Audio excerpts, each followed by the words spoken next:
Salut à tous, Bonjour. je suis avec Nico aujourd'hui, moi c'est Santen, et on va partager avec vous une recette petits oignons, enfin il y en a aussi dedans d'ailleurs, c'est autres. la pizza. Recette toute simple, s'il en est une, mais on a bouffé des pizzas partout, hein, et franchement, on n'a pas eu du niveau pizza, de la vraie pizza, quoi, comme à Naples. Donc avec cette vidéo, vous allez pouvoir vous-même réaliser la meilleure pizza du monde. De A à Z. De A à Z. C'est-à-dire, comme on ne fait pas les choses à moitié, on va vous apprendre à faire de la sauce tomate. On va d'ailleurs commencer par ça, ce sera la première étape de cette vidéo. Ce matin, je suis allé chercher des tomates dans mon petit potager. Je suis passé au marché récupérer du basilic, de l'ail, des oignons. Et puis quelques herbes, et puis du piment d'Espelette, donc ça ce sera à la base des ingrédients pour cette pizza, enfin pour cette sauce tomate pour la pizza. Ensuite nous irons chez Nico pour aller préparer les pâtons. Faire tout ce qui est préparation, maturation de la pâte à pizza, parce que là on va la faire en maturation plutôt longue, au froid, pour avoir une pâte qui prend une bonne texture, qui sera bien digeste en même temps et qui lèvera bien à la cuisson. Et puis après on va faire un petit moment pour confectionner tout ça, me passer ça au four et puis déguster.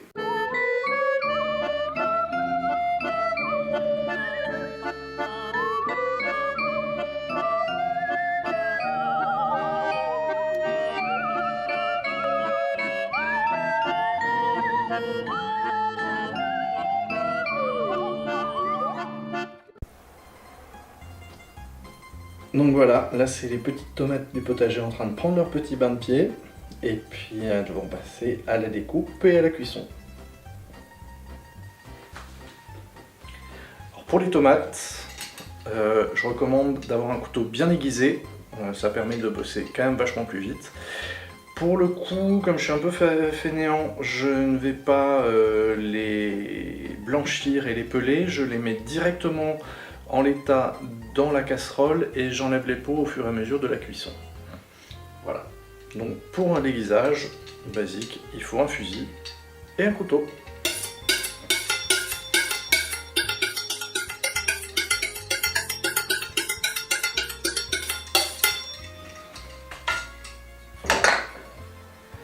Et passer le couteau sous l'eau pour pas garder les résidus de fer. Et on va commencer par un petit oignon qu'on va séparer en deux pour les deux casseroles, parce que eux ils vont commencer à rissoler avant les tomates, avec un peu d'ail. Alors pareil, c'est des oignons frais qui viennent du marché, qui viennent de la ferme de la Coccinelle d'Alsace, petit producteur bio, situé à Geispolsheim. Je prends plaisir à partager leur adresse. Ils sont présents sur les marchés de Strasbourg. On coupe de manière assez grossière, pas besoin de détailler en tout petit dé, puisque après de toute façon tout sera mixé. Voilà.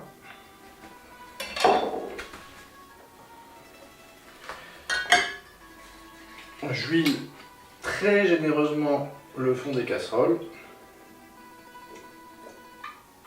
Vu la quantité de tomates, deux casseroles ne sont pas de trop, et du coup, j'huile les deux fonds. Voilà. Un petit peu dans l'une et un petit peu dans l'autre. Et pareil avec l'ail, une gousse pour chacun.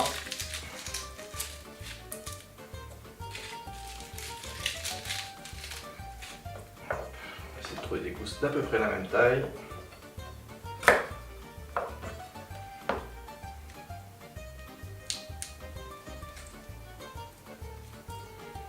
Alors il y a plein de vidéos pour montrer comment dégousser l'ail pour enlever la petite peau.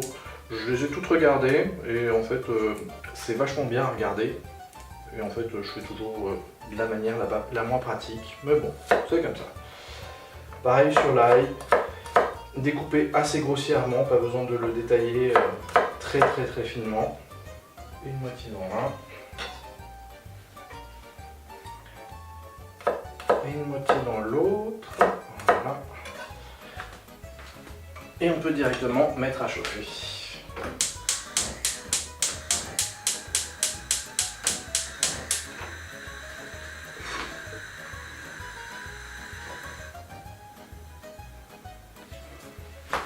Voilà, et pour la suite,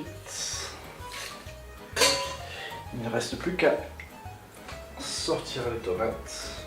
Moi je les coupe juste en deux, ça permettra de récupérer plus facilement les peaux après. Et voilà, donc ça prend un peu de temps. Comme j'ai plusieurs variétés, en fait, pour avoir un peu une homogénéité, je mets une moitié dans chaque casserole, comme ça je suis à peu près certain d'avoir la même consistance, le même goût dans les deux cas.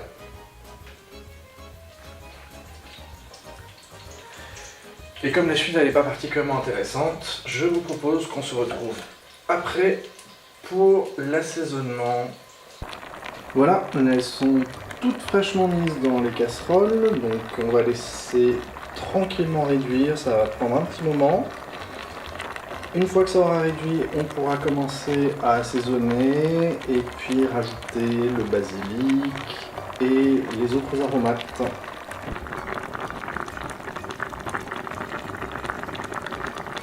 Donc voilà, comme vous pouvez voir, ça continue tranquillement à réduire. Ça fait déjà 20 minutes que c'est sur le feu, à feu assez réduit. Et d'ici quelques minutes, quand ce sera bien réduit en bouillie, on va pouvoir commencer à retirer les peaux. Et puis après, on pourra passer à la suite. Alors comme vous pouvez le voir, ça commence à bien réduire. Les tomates sont maintenant en bouillie. Et maintenant, je vais vous montrer la technique de paresseux qui nous évite de monder les tomates. Je les fais passer tout simplement dans un égouttoir assez large qui permet de récupérer la pulpe et les graines et de garder la peau à l'extérieur.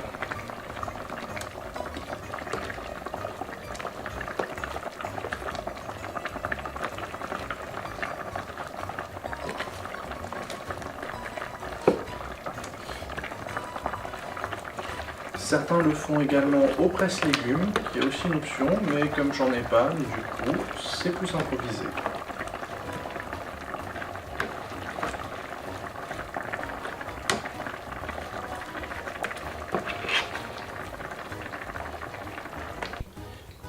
Donc, comme vous pouvez voir, on a fini d'enlever les peaux qu'on a fait passer à travers le passoire. Donc la sauce commence à être bien au niveau de la consistance. On va encore un petit peu la faire réduire. Là, elle est encore un peu liquide. Du coup, là, on va la réduire encore un petit moment. Et puis, on va bientôt aussi passer à l'étape qui consiste à corriger l'acidité et à amener les aromates. Alors, afin de faciliter l'assaisonnement, j'ai transvasé le contenu des deux casseroles dans une seule. Et maintenant, on va de nouveau laisser réduire le tout. Et quand ce sera un peu réduit, on pourra passer à la phase d'assaisonnement. Et en attendant, j'ai mis les bocaux au cuve-vapeur afin d'être sûr qu'ils soient bien stérilisés. Alors, maintenant que la sauce a bien réduit, on va passer à l'assaisonnement. On va faire très simple parce que le but c'est d'avoir une sauce un peu passe-partout qui puisse être adaptée pour faire des sauces pour aller avec les pâtes, mais aussi pour pouvoir faire les fonds de pâtes des pizzas, qui est quand même le but principal de cette vidéo. Donc ça va être avec du basilic que j'ai récupéré ce matin au marché, qui a des feuilles énormes. Donc on va le ciseler en morceaux assez grossiers parce qu'après on va de toute façon mixer la sauce pour la rendre plus souple. Alors je récupère quelques belles grosses feuilles, ça ne va pas faire un trop gros carnage. Allez. Donc on va ciseler ça assez grossièrement.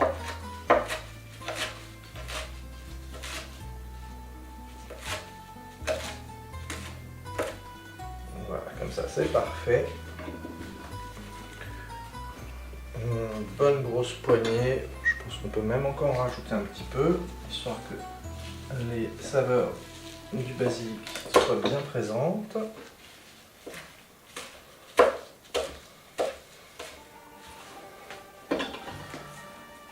Voilà, c'est parfait.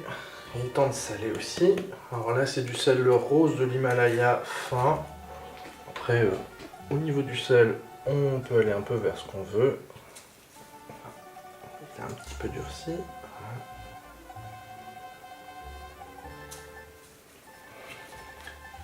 Alors, j'ai pas de dosage précis, en général, je fais au goûter. Donc, je préfère éviter d'en mettre trop. Comme je disais aussi, du piment d'Espelette. Moi j'aime beaucoup le piment d'Espelette, il a un piquant qui reste très doux et très parfumé. Alors j'aime bien rajouter aussi, c'est un mélange cajun, un mélange qu'on trouve assez régulièrement chez ceux qui vendent des épices.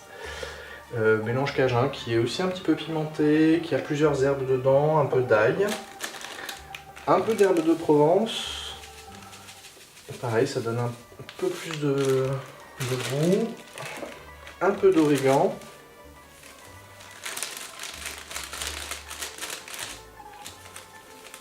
Voilà. Et une petite pincée de bicarbonate. Vous allez voir, dès qu'on le met dedans, ça va mousser. Voilà, ça c'est pour corriger l'acidité.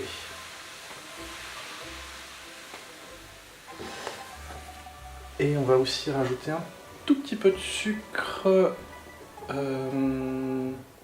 du sucre brut en sachet, voilà, qui est pas mal pour aider à supprimer l'acidité. Pareil, j'en mets relativement peu, là c'est du sucre brut de canne, j'en mets en général l'équivalent d'une cuillère à café, voilà.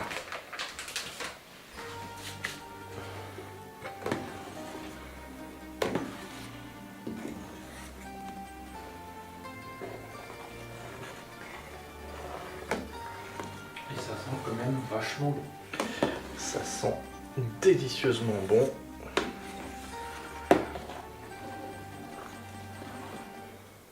Il faudra encore un petit peu laisser réduire après, mais déjà là, on est pas mal.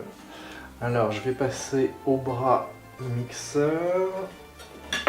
Et puis, après, on va corriger l'assaisonnement si nécessaire.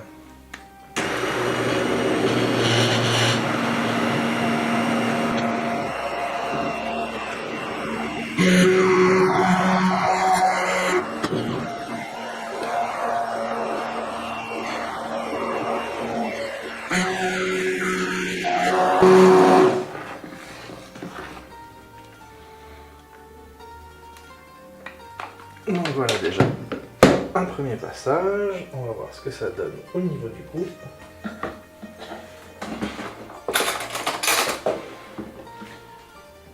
Moi je suis très mauvais pour suivre des recettes, j'ai fait tout un peu au pif. Ah si, c'est bien. Bon, alors là on a toutes les saveurs qui se développent. On a l'acidité de la tomate, le parfum de la tomate. La sauce n'est pas trop salée, mais on a perdu de l'acidité grâce au bicarbonate. Je pense que je vais encore ajouter un petit peu de mélange cajun. Je vais rajouter du poivre et encore un tout petit peu de sel, mais au lieu de prendre du sel normal, je vais prendre du sel aux herbes qui est un petit peu plus aromatisé. Mais on est déjà sur une super bonne base.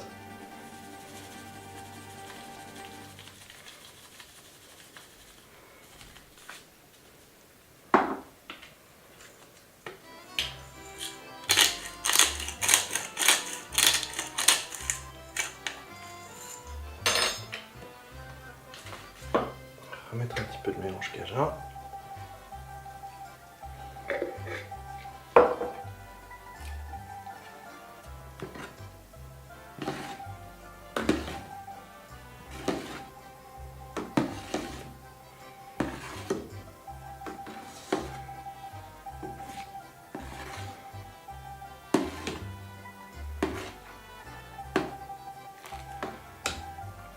commence à avoir une belle texture, elle est bien épaisse, il y a de la matière.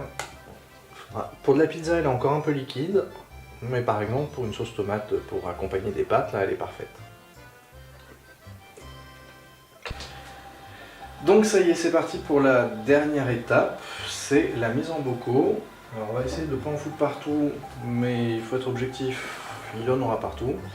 Donc là la sauce elle est juste parfaite, elle a une belle texture, elle est magnifique. Et voilà.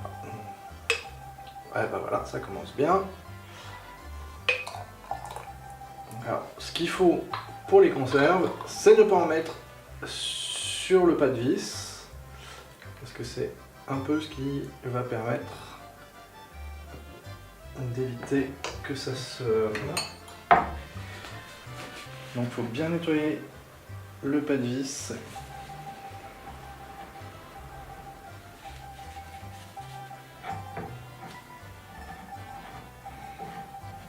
Donc là on a stérilisé les pots, la sauce a cuit pendant plusieurs heures, donc on ne prend pas des masses de risque au niveau sanitaire, ça se conserve facilement toute une année.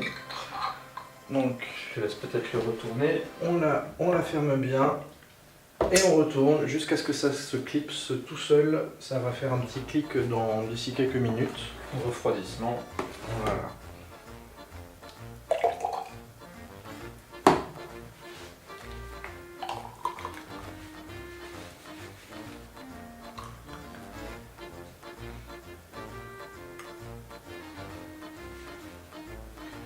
Voilà.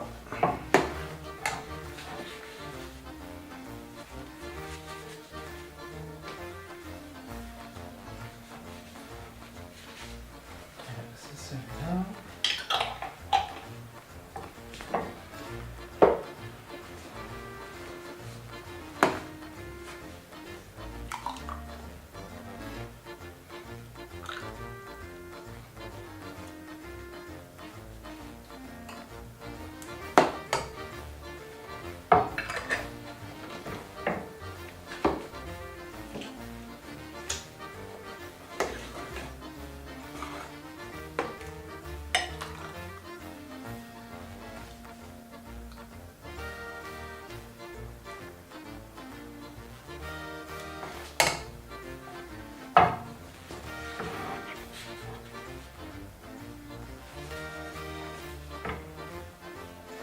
Et là on sent vraiment tous les arômes du basilic, des herbes, la petite pointe qui vient en fin de bouche du piment.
Alors ce genre d'activité à deux, c'est quand même vachement mieux. On gagne vachement de temps. Je sais pas que c'est impossible tout seul. Je fais régulièrement des conserves. Et c'est vrai que c'est plus agréable.